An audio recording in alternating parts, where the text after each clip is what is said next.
అప్పుల బాధలు వెంటాడుతున్నాయా? అయితే 6 JVR వారి జాతిరత్నాలు ధరించండి. నమస్తే, వెల్కమ్ టు మనం టీవీ. నేను మీ ప్రియాంకారం. కోల్కతాలో జరిగిన ఇన్సిడెంట్ గురించి మనందరికీ తెలిసిందే. అయితే రోజుకు ఒక కొత్త కోణం వెలుగు చూస్తుంది. అసలు ఏం జరుగుంటుంది, అలానే డాక్టర్స్ కోరుతున్న న్యాయం ఎంతవరకు సమంజసం, దీనికి సంబంధించి కోల్కతా ప్రభుత్వం ఎందుకు ఇప్పటి వరకు స్పందించట్లేదు అనే విషయాలను ఈ రోజు మనతో మాట్లాడడానికి మనతో పాటు అడ్వకేట్ రజనీ గారు ఉన్నారు. వారితో మాట్లాడి మరిన్ని విషయాలు తెలుసుకుందాం. నమస్తే మేడం. నమస్తే అండి. మ్యామ్, కోల్కతాలో ఒక డాక్టర్ పై ఎలాంటి అఘాయిత్యం జరిగిందో ఇదంతా మనకు తెలిసిందే, మనం రోజు చూస్తూనే ఉన్నాము. అసలు దీనికి సంబంధించి ఏం జరుగుంటుంది అని అనుకుంటున్నారు? అంటే రోజుకు ఒక కొత్త వార్త బయటకు వస్తుంది. డ్రగ్స్ మాఫియా అన్నారు, ఇప్పుడు చూస్తే ఆర్గాన్స్ మాఫియా. దీనికి ప్రభుత్వంతో సంబంధం ఉంది కాబట్టి ఎవరైతే నేరస్తులు ఉన్నారో వారిని తప్పించే ప్రయత్నాలు జరుగుతున్నాయి అంటున్నారు. వాస్తవంగా అసలు ఏం జరుగుంటుంది అనుకోవచ్చు? మేడం, ఈ రోజు ఏదైతే డ్రగ్స్ మాఫియా లేకపోతే ఆర్గానిక్స్ మాఫియా ఇవన్నీ కూడా 9వ తారీఖు రేపు జరిగిన ఘటన తర్వాత ఆగస్టు 15 తర్వాత కొద్దిగా వెలుగులో చూస్తున్న విషయాలు. అంటే ఇన్సిడెంట్ ఇమీడియట్ గా గతంలో సర్వసాధారణంగా మన రాష్ట్ర ఇన్సిడెంట్ చూసుకున్నాం. గొడ్డలిపోటుని గుండెపోటుగా ఏం మార్చారు, అది ఆశ్చర్యకరం. కళ్ళ ముందు చూసిన గొడ్డలిపోటుని గుండెపోటుగా మార్చిన వారు, ఆ ఘటనకి కారణమైన వారు కూడా వాళ్ళు ఒక పార్ట్ అన్నమాట. అదే రకంగా గొడ్డలి మరకలని, రక్తపు మరకలని ఇవన్నీ కూడా కడిగేసిన వాళ్ళు కూడా ఆధారాలు తారుమారు చేర్చుటకు ఇంపార్టెంట్ రోల్ పోషించిన వారు. సో వీరందరూ కూడా నేరగాళ్లు. మరి 9వ తారీఖు ఇన్సిడెంట్ జరిగినప్పుడు 15వ తారీఖు దాకా ఇన్సిడెంట్ తెలియంది మీకు నాకు. కానీ అక్కడ ఉండే పోలీసు ఆఫీసర్లకి, సీన్ లోకి వెళ్ళిన ప్రతి ఎక్లూస్ టీమ్స్ కి అందరికీ తెలుసు ఆ ఇన్ఫర్మేషన్. కానీ ఇన్ని రోజులు పట్టింది అంటే అధికారుల లోపమా, లేకపోతే అధికారులకు అన్ని తెలిసే కప్పెట్టి కాపాడారా? మీడియా ఇప్పుడిప్పుడే వెలుగులోకి చూస్తున్న విషయాలు అంటే బహుశా ఆ ఇన్సిడెంట్ తర్వాత ఆ ప్లేస్ అంతటిని కూడా ధ్వంసం చేసేసారట చాలా మంది లోపలికి వచ్చి. ఎందుకు పర్మిట్ చేశారు అంటే సాక్ష్యాలు పోయినాయండి. అసలు ఆ గదిలో మేము వాళ్ళందరూ ధ్వంసం చేయకపోతుంటే చాలా ఇన్ఫర్మేషన్ దొరుకుండేది అన్నారు.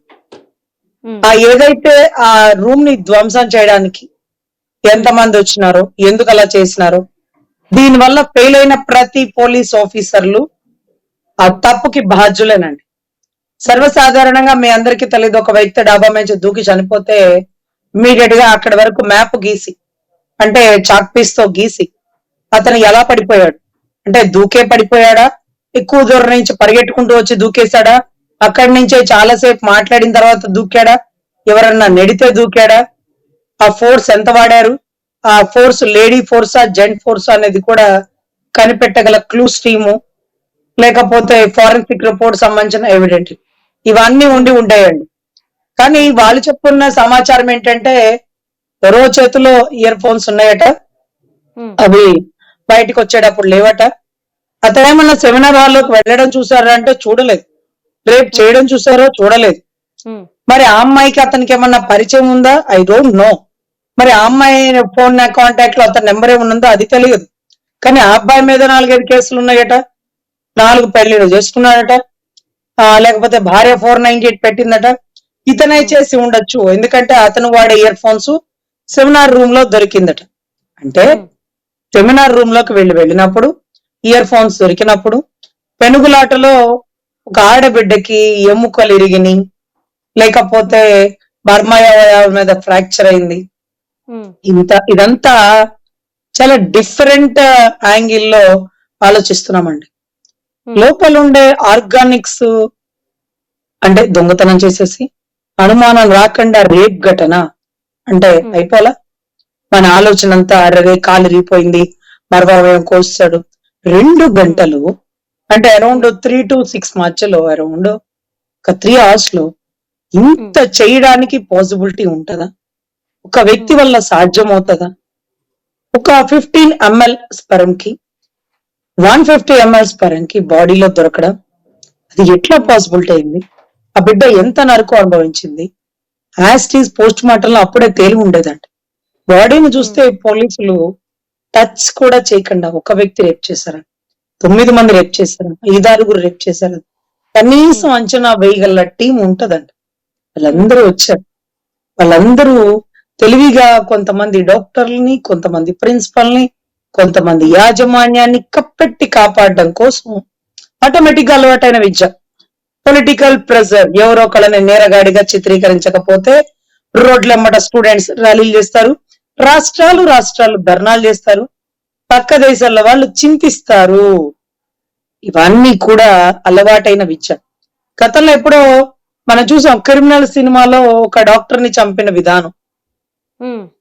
ఎందుకు చంపారో గల కారణాలు అక్కడ ఆర్గానిక్ పోతుందని తెలుసుకున్న దాంట్లో ఒక సినిమాలో, అంటే వెంకటేష్ సినిమాలో, గణేష్ సినిమాలో ఒకటి కొంత ప్యాటర్న్.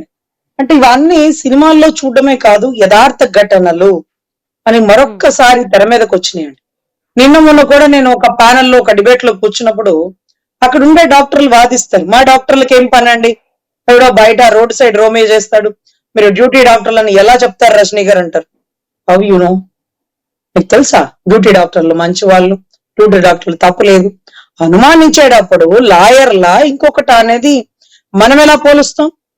మీకు తెలుసా ఒక 65 ఏళ్ల ఒక వ్యక్తి బస్ స్టాండ్ లో ఒక ఆడపిల్లని ఎవరో రేప్ చేసినారమ్మా, సోయలేకుండా పడుంది అంటూ పోలీస్ స్టేషన్ కి తీసుకొస్తే మేమందరం ఆ అమ్మాయికి ట్రీట్మెంట్ ఇచ్చి అమ్మాయి కళ్ళు తెరిచాక ఏం జరిగిందో కనుక్కుందాం, ఎంక్వైరీ చేశాక తెలుసుకుందాం అంటే ఆ ఆడబిడ్డ కళ్ళకి గంతలు కట్టి అతి కిరాతకంగా రేప్ చేసి, ఎవరైతే రేప్ చేశారో మళ్ళీ అతనే ఆ అమ్మాయిని ఏమి ఎరగనట్టు తీసుకొచ్చి పోలీస్ స్టేషన్ లో అప్పచెప్పిన దృశ్యం మా కళ్ళతో మేము చూసాం. అరే రేపు పెద్ద ఆయన ఎంత మంచి ఆయన కాబట్టి బాధ్యతగా తీసుకొచ్చారు, ఆ అమ్మాయికి ఎంతో డబ్బు కూడా ఇచ్చినారు, పాపం ఆకలి అంటే కొనిచ్చినారు, హాస్పిటల్ అడ్మిట్ చేశారు, పోలీస్ స్టేషన్ కంప్లైంట్ ఇచ్చారు, అమ్మా నేను తీర్థయాత్రకుని ఇంకొక ఊరు వెళ్ళాలి ఏమనుకోకండి అమ్మా అంటూ ఒక దొంగ ఫోన్ నెంబర్ ఇచ్చి నా ఫోన్ స్విచ్ ఆఫ్ అయిపోయిందమ్మా, ఛార్జింగ్ పెట్టాక ఆన్ అవుతుంది, మీకు ఏ ఇన్ఫర్మేషన్ కావాలన్నా చెప్తానంటూ ఒక రాంగ్ నెంబర్ ఇచ్చి అతను చక్కగా రైట్ వేలో వెళ్ళిపోయాడు. తర్వాత సీసీ కెమెరా చూస్తే మాకు తెలిసింది ఆ ముసలోడే చేసినాడు. మీరు అంచనా వేయగలుగుతారా? 4 గోడల మధ్య చదువుకునే వాళ్ళు డాక్టర్లు, మీకు తెలుసా ఎవరు క్రిమినల్స్ ఎవరు దొంగని? తండ్రి రేప్ చేస్తున్నాడా, బాబాయ్ రేప్ చేస్తున్నారా, వినతాతలు రేప్ చేస్తున్నారా, ఏం జరుగుతుందో నోరు ఇప్పలేని ఆడబిడ్డల పరిస్థితులు మీకు తెలుసా? అంచనాలు వేయగలరా? ఈ రోజు డాక్టర్లు చేశారంటే హాస్పిటల్ యాజమాన్యం గుట్టుందట. రే మీరు చెప్పండి, 9 మందో 10 మందో రోడ్ సైడ్ రోమియోలు ఆ అమ్మాయి అదే టైంకి డ్యూటీ దిగుతుందా అని తెలుసుకొని సెమినార్ హాల్ కాడ గేట్ దగ్గర కూర్చొని రేప్ చేస్తారా అండి? రేప్ అనేది అనుకోకుండా జరుగుతుంది. తాగిన మత్తులో రోడ్డు మీద ఒక ఆడపిల్ల కనిపిస్తే రేప్ చేసిన సీన్లు మేము చాలా చూసుంటాం. కానీ పర్టికులర్ గా ఒక అమ్మాయిని రేప్ చేయాలి అనుకుంటే ఏదో బ్యాక్గ్రౌండ్ స్కెచ్ ఉంటది, చంపడమే కాన్సెప్ట్ సార్. అక్కడ రేప్ అనేది సెకండరీ థింగ్స్. ఆ అమ్మాయికి చాలా విషయాలు తెలుసు, ఎందుకంటే మయమి పసిపిల్ల కాదు. మీరు అంటున్నారు పీజీ అని, నో 31 సంవత్సరాలు, 31 సంవత్సరాల వయసు, ఎన్నో సంవత్సరాల నుంచి డాక్టర్ వృత్తి స్టార్ట్ చేసింది, పీజీ సీట్ ఫ్రీగా తెచ్చుకోవడం కోసం ఎంతో తపన పడింది. గవర్నమెంట్ హాస్పిటల్లో ఎన్ని స్కాములు ఉంటాయో, ఎన్ని స్కీములు జరుగుతాయో. అసలు కడుపున పుట్టిన బిడ్డలు తప్పిపోయారంటూ మీరు కంప్లైంట్ ఇస్తారు, నర్సులే తప్పిచ్చేస్తారు, డాక్టర్లే రూట్ మార్పు చేసేస్తారు. ఇవన్నీ కూడా కొన్ని విషయాలు వెలుగులోకి రావండి. అయ్యో ఆ ఏరియా పిల్లల్ని. మేడం అంటే ఇంతకు ముందు మాకు తెలిసిన విషయం ఏంటంటే కనుక ఆ కాలేజ్ లో ఏదైతే ఇన్సిడెంట్ జరిగిందో అది ఇదేమీ ఫస్ట్ ఇన్సిడెంట్ కాదు. ఇంతకు ముందు ఇట్లానే 3 సూసైడ్ చేసుకున్నారనే వార్త వచ్చింది. అయితే ఇక్కడ ప్రశ్నార్థకం ఏంటంటే ఈమెది కూడా సేమ్ యాజ్ ఇట్ ఈజ్ అలానే సూసైడ్ కిందే యాజమాన్యం చెప్పింది, ఇది ఒక సూసైడ్ పోలీసుల దగ్గర అందరూ కూడా. కానీ వాళ్ళ పేరెంట్స్ కి డౌట్ వచ్చి నెక్స్ట్ సెకండరీ పోస్ట్ మార్టం పంపించినప్పుడు మాత్రమే అసలు విషయం వెలుగులోకి వచ్చింది. అంటే దీన్ని బేస్ చేసుకుంటే కాలేజీలో ఇలాంటివి జరుగుతున్నాయి అంటే నిజం ఎవరికైతే తెలుస్తుందో వారిని చంపుతూ వస్తున్నారని మనం అనుకోవచ్చా? దీని వెనుక ప్రధాన హస్తం పోలీసులు దయ్యి ఉండొచ్చు అనుకోవచ్చా, లేదంటే అక్కడున్న గవర్నమెంట్ అనుకోవచ్చా? ఎందుకంటే ఈ రోజు ఎవరు డాక్టర్లందరూ బయటకు వచ్చి మేము ఎమర్జెన్సీ ట్రీట్మెంట్ ని కూడా ఆపేస్తాము మాకు న్యాయం జరగకపోతే అని ఎప్పుడైతే గొంతెత్తారో ఆ నెక్స్ట్ డేనే ప్రిన్సిపల్ ని అరెస్ట్ చేశారు. అంటే ఎక్స్ ప్రిన్సిపల్ ని అరెస్ట్ చేయడం అనేది జరిగింది. ఈ ఉదంతం అంతా చూస్తే గనక మనం ఏమనుకోవచ్చు?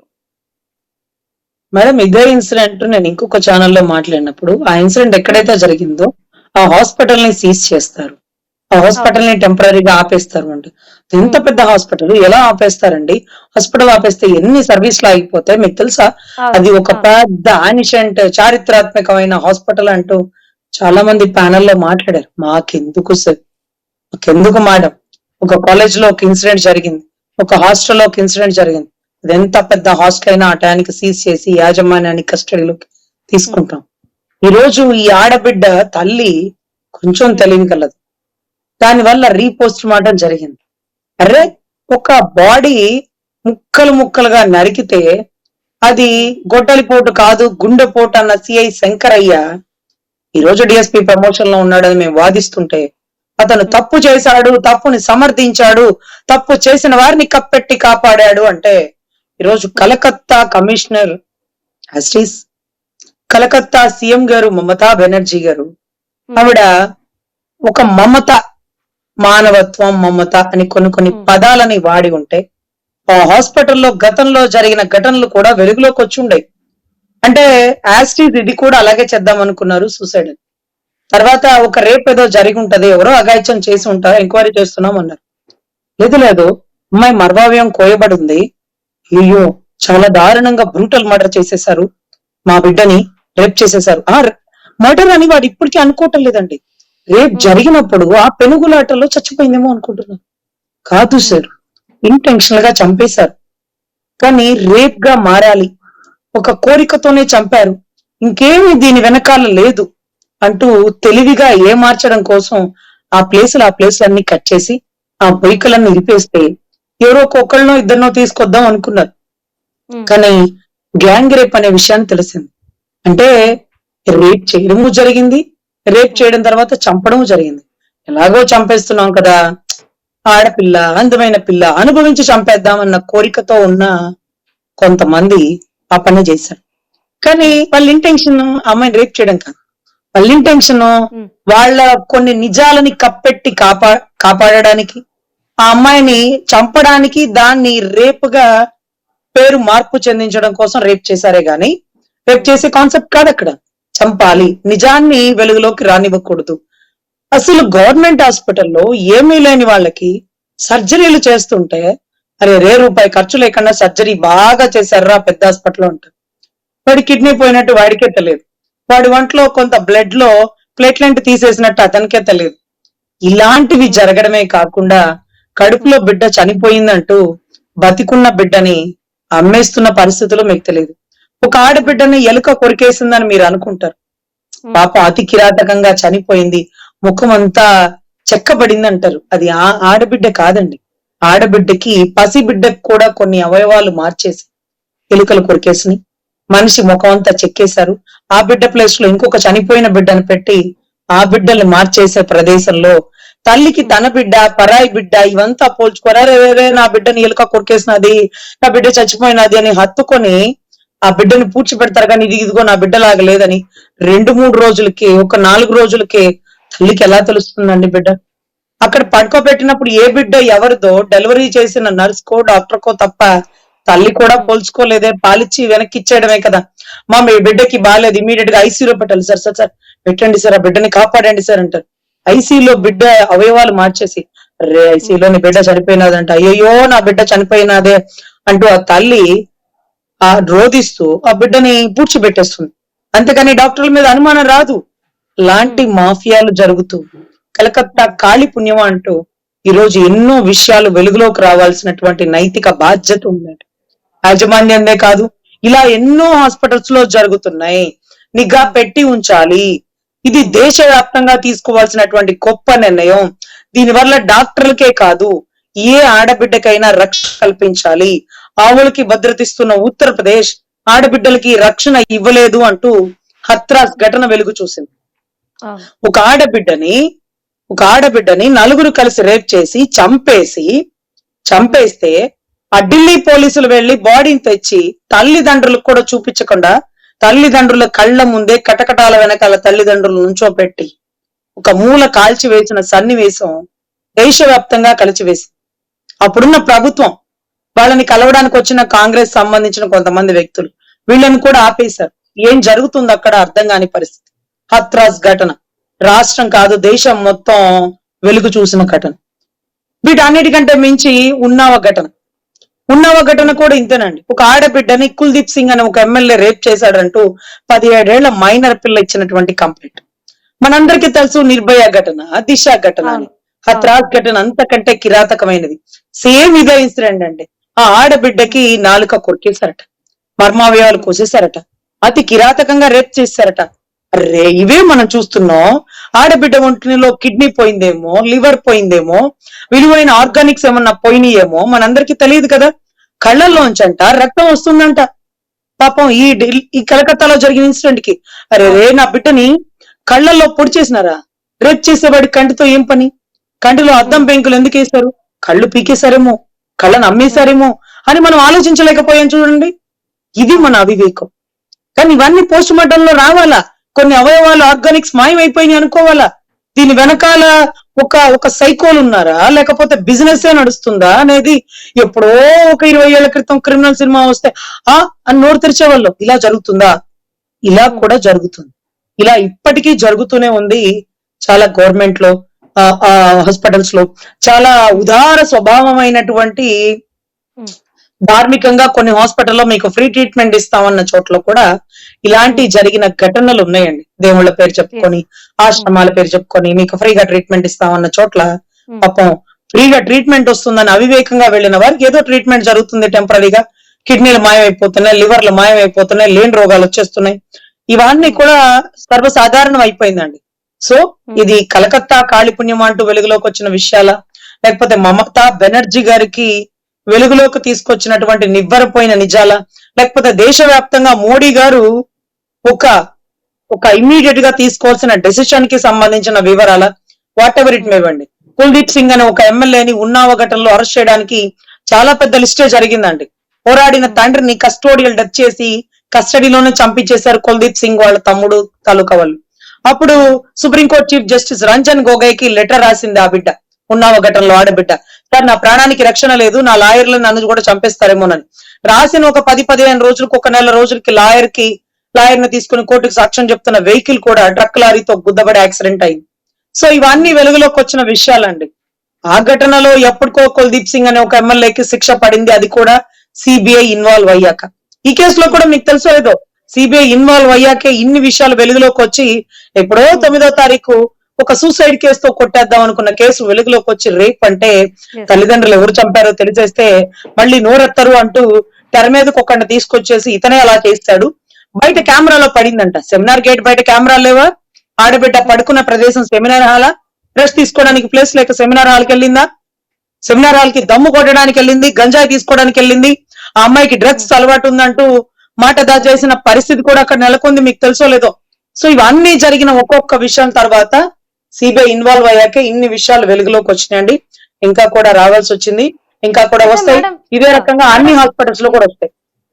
మీరు ఇంతకు ముందు పోలీసులు ప్రస్తావన తీసుకొచ్చారు కాబట్టి ఒక విషయం ఏంటి అంటే కనుక మమతా గారికి సంబంధించి ఒక అబ్బాయి, అంటే బీకామ్ సెకండ్ ఇయర్ చదువుతున్న ఒక అబ్బాయి ఒక పోస్ట్ చేశాడు, మమతా గారిని కాల్చి చంపేయండి, ఎందుకంటే ఆవిడ దీనికి సంబంధించి స్పందించట్లేదు, ఇంత వర్డ్ కూడా ఆవిడ నోటి నుండి రాలేదు అని చెప్పి. సో ఈ పోస్ట్ చేసిన వెంటనే పోలీసులు ఆ అబ్బాయిని అరెస్ట్ చేయడం అనేది జరిగింది. మరి ఇంత పోస్ట్ చేసిన అబ్బాయిని ఇంత త్వరగా పట్టుకున్న పోలీసులు ఒక అమ్మాయి విషయంలో ఎందుకు ఇంత నెగ్లిజెన్స్ చూపిస్తున్నారు? అంటే న్యాయం చేయాల్సిన పోలీసులే, మేమున్నామన్న ధైర్యం చెప్పాల్సిన పోలీసులే ఈ విధంగా ప్రవర్తిస్తే ఆడపిల్లలకి ఎక్కడ న్యాయం జరుగుతుంది? ఎవరు నేనున్నాను అనే ధైర్యం ఇస్తారు అసలు? మేడం దిశ కేసులో కూడా ఇదే జరిగింది. 10ంటికి నా బిడ్డ ఫోన్ ఆగిపోయిందంటే ఏ బాయ్ ఫ్రెండ్ తో వెళ్ళిపోయిందో, ఎవరితో సినిమాలో ఉందో, ఏ రూమ్ లో పడుకుందో అంటూ నెగ్లెక్ట్ చేసి తెల్లారుజాన 3 వరకు ఎఫ్ఐఆర్ కట్టలేదు, 0 ఎఫ్ఐఆర్ కూడా చేయలేదు. ఈ స్టేషన్ కాదు ఆ స్టేషన్ అంటూ ఆ తల్లిదండ్రులను కుక్క తిప్పినట్టు తిప్పారు. తర్వాత వెలుగులోకి డెడ్ బాడీ దొరకగానే పోలీసులు పొలిటికల్ ప్రెజర్ తట్టుకోలేక తెర మీదకు ఒక 4 వ్యక్తులను తీసుకొచ్చి వీరే వారు అంటూ చిత్రీకరించారు. వారు నోరు విప్పితే నిజాలు బయటకు వచ్చి ఉండేవి. బహుశా వారి నోరు విప్పనికంటే ఎన్కౌంటర్ చేశారు. రక్షించే పోలీసులే భక్షిస్తే ఇంకా ఎవరికి చెప్పుకోవాలి అంటూ తిరగబడతారంటూ కొన్ని ఇన్సిడెంట్స్ బయటకు వచ్చినాయి. ఇవన్నీ ఒకెత్తండి. పోలీసులకి ఈ కలకత్తా కేసు విషయంలో ఇలా చూస్తే అలా పసిగట్టేయగలరు. ఫేస్బుక్ లో ఎక్కడో ఒక పోస్ట్ పెడితే అతని అడ్రస్ పట్టుకొని, అతని ఇంటికి వెళ్లి అతని ఐడీలు పట్టుకొని, అతను ఎవరెవరి ద్వారా మెసేజ్ పెట్టాడని అందరినీ పట్టుకొని వచ్చిన ఆ కలకత్తా పోలీసులు, ఫేస్బుక్ లో ఒక పోస్ట్ పెట్టినందుకు రంగనాయకమ్మ గారి కోసం అర్ధరాత్రులు గోడలు దూకి తెచ్చినటువంటి ఆంధ్ర సిఐడీలు, వీళ్ళందరూ ఒక ఆడపిల్ల అన్యాయంగా రేపుకి గురైంది, లేకపోతే అన్యాయంగా బ్రూటల్ గా మర్డర్ చేశారు అంటే ఒక్క విషయాన్ని కూడా వెలుగులోకి తీసుకురాలేని వీరు అర్ధరాత్రులు గోడలు దూకేసి ఎందుకు ఇలా స్వామి భక్తి చూపిస్తున్నారంటే వాళ్ళని పబ్లిక్ సర్వెంట్ అని మనం పిలవకూడదు, ఇక నుంచి పొలిటికల్ సర్వెంట్ అని పిలవాలి. మమతా బెనర్జీ గారు విధులేశారు కాబట్టే నా గురించి మాట్లాడతావా అంటూ అతన్ని అరెస్ట్ చేయడం జరిగింది. తర్వాత జైల్లో పడేసి కుమ్ముతారు. అతన్ని చూసి కలకత్తా వాళ్ళు ఇంకెవరు డేర్ చేయరు. సో ఇక్కడ మేము అడుగుతున్న మమతా బెనర్జీ గారు, మీరు ఒక మహిళ, తర్వాత ఎన్నో మార్లు ముఖ్యమంత్రిగా ఏకగ్రీవంగా ఎంపికైన వ్యక్తులు, బహుశా what ever it may be అమ్మా, ఈ ఇన్సిడెంట్ కలకత్తాలో కొత్తమీ కాదు. ఆ హాస్పిటల్ ఎన్నో రకాల సూసైడ్లు జరిగినాయి. అంత కష్టపడి 31 సంవత్సరాలు కష్టపడి అఘోర దీక్ష చేసి పీజీ సీట్ తెచ్చుకున్న అమ్మాయి ఏ కారణాల వల్ల రేపు గురైంది? ఎవరు రేపు చేసినారు? ఆ అమ్మాయి ఫోన్ ట్రాన్సాక్షన్స్ ఏంటి? సీసీ కెమెరాలు, అడుగడుగున సీసీ కెమెరాలు ఎందుకు మీకు దొరకలేకపోయింది? ఈ రోజు కలకత్తా సిపి 10 మంది రేపు చేస్తే ఒక్కడనే పట్టుకొని ఎందుకు హీరోయిజం చూపిస్తున్నారు? మిగతా 9 మందిని ఎందుకు తీసుకురాలేదు? ఆ తీసుకొచ్చిన వాళ్ళతో గోళ్లలో ఉండే చర్మాన్ని మ్యాచ్ చేయాలి కదా. ఏదో మీరు మసిపూసి మారేడాకు చేసేస్తే మీడియా ముందు నమ్మడానికి మామూలు పోలీసులు కాదు కదా, సిబిఐ ఇన్వాల్వ్ అయింది కదా. సో దాంట్లో ముఖ్యమంత్రి పాత్ర ఉన్నా, ప్రధానమంత్రి పాత్ర ఉన్నా సిబిఐ ఎవరిని చూస్తూ ఓర్చుకోదు, ఊరుకోదు. సో ఎనీవే ఇక్కడ మమతా బెనర్జీ గారి గురించి మాట్లాడే అధికారం కలకత్తా ప్రజలకి లేదు అంటే ఓట్లేసిన ప్రజలకి ప్రశ్నించే అవకాశం ఉంది. అంత మాత్రానికి షూట్ చేయకూడదు, అంత మాత్రానికి అనకూడదంటే అది భావ ప్రకటన స్వేచ్ఛ అని మా లాంటి వాళ్ళం మేము మాట్లాడలేం. ఒక ఆడబిడ్డకి జరిగిన అన్యాయాన్ని ఎదిరించి మాట్లాడుతున్న ప్రతి ఒక్కరూ, దాన్ని సమర్థిస్తున్న పోలీసుల్ని, దాని గురించి రెస్పాండ్ అవునటువంటి ఆ రాష్ట్ర ముఖ్యమంత్రిని ప్రశ్నిస్తారు. అఫ్ కోర్స్ ఆ బిడ్డ కోపంతో కాల్చి చంపమన్నాడేమో, కాసేపు ఆ బిడ్డకి ఆవిడకి ఏం సంబంధమో ఒక్కసారి ఊహించండి. ఒక సామాజిక స్పృహతో స్పందించినటువంటి ముఖ్యమంత్రి గురించి ఆయన రియాక్ట్ అయ్యాడు. అఫ్ కోర్స్ అది తప్పే, కానీ అంత గొప్పగా రియాక్ట్ అయిన మీ పోలీసులు ఘటన జరిగితే 9వ తారీఖు జరిగితే మేల్కొల్పడానికే 10 రోజులు పట్టేస్తుందే. మరి ఎట్లా అమ్మా మీ రాష్ట్ర పోలీసులు, రాష్ట్ర సిఐడిలో, లేకపోతే రాష్ట్ర క్లూస్ టీమో, విజిలెన్స్ టీమో, ఇంకోటీమో ఎందుకు స్పందించట్లేదు అంటూ పక్క రాష్ట్ర ప్రజలమి, న్యాయవాదులము మేమందరం అడుగుతున్నాం. ఇమీడియట్ గా స్పందించాలా. అంతకుముందు సూసైడ్ చేసుకున్న ప్రతి ఆడబిడ్డ గురించి మళ్ళీ రీఎంక్వైరీ చేయాలా, రీపోస్ట్ మార్టం చేయాలా. బాడీ నుంచేశారో, హత్రాస్ ఘటనలాగా కాల్చి చంపేశారు, ఉన్నావ ఘటనలో గుద్దిచ్చి చంపేస్తారు, అవి కూడా వెలుగులోకి రావాల్సిందే. సో ఎనీవే ఇది తప్పండి, తప్పుని ఖండించడం తప్పు. అదే రకంగా తప్పుని సమర్థించే వాళ్ళని ఇమీడియట్ గా కస్టడీలోకి తీసుకోవాలి. పోలీసులు సత్వర చర్యలు తీసుకొని దీనికి కారణమైన వాళ్ళు ఎంత పెద్ద తోపులైనా తురుములైనా న్యాయశాస్త్రంలో తప్పు ఎవరు చేసినా తప్పే కాబట్టి చట్టరీత్యా చర్యలు తీసుకోవాలని మా అభ్యర్థన అండి. Okay right, thank you so much ma'am. నమస్తే.